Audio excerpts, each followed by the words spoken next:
My name is Daniela Chavez, and my current occupation is the head chef and owner of Casa Rosita.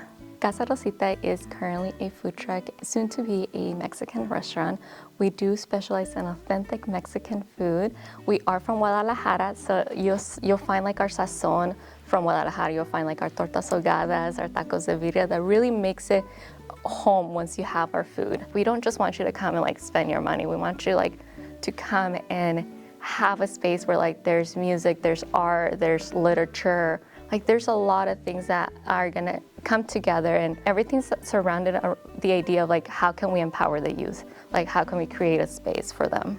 My mom decided to retire, and I was like, okay, we're 6 years in, we have something good going on that like the community needs. I took over the business. I kind of like stepped into these shoes, you know, and like I don't have like any like formal background like education in the culinary world. However, like learning from my mom and like learning from other staff members and team members that have been in the industry for so long, like allowed me to be able to take this next stage, and like now we're opening a restaurant, you know?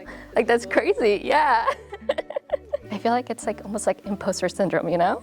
And now I have my brother helping me, and she's retired, she's back in Mexico, and she's living life right now. So it's rewarding for us to be able to do that. I grew up here in the Tri-Cities in Kennewick, go EKU. And but I was born over in Mexico, Guadalajara. So that's what you'll see a little bit in our food truck is like our sazon is a Guadalajara. So you have like our tortas ahogadas and like little things that just make it authentic. So my childhood was a little bit interesting. When I was 6 years old, my mom decided to migrate to the US. And when we got here, that's where like everything started to evolve. I got into sports, and my brother really gravitated into education. That's when our journey really started. So some of the special things that I experienced as a young Latina growing up is our food and our culture and how that just brings people to the table. And I think that just pulls back to what we're doing now is getting people to come and enjoy a good food, good music, and just have a good time together.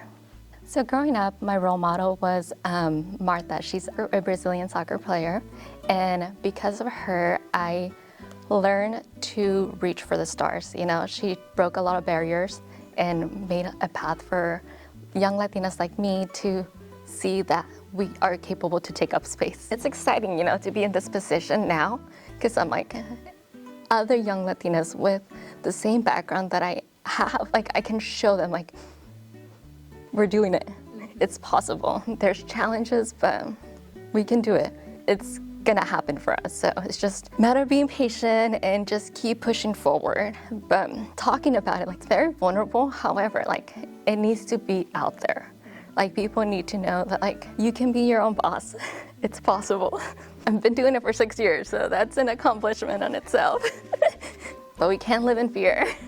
That's what I keep telling myself. You can't live in fear. You know, my mom was brave enough to make the move, so therefore I have to be brave. I originally wanted to go into dentistry. So she supported us. We got our education, and then it was time for like we were adults. We were settled into a field that we were happy with. However, she always wanted to make like a food business, and that resonated with us. Like she wanted to do more, so we're like, okay, we're in a position to help her.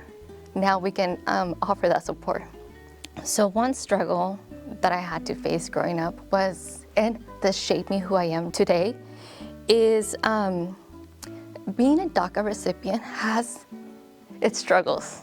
However, it doesn't have limitations, you know? I feel like it is important to share the vulnerable part of you, which is like that I am a DACA recipient, and I think that's like the youth and the crowd that I want to kind of tap in this next stage of my life.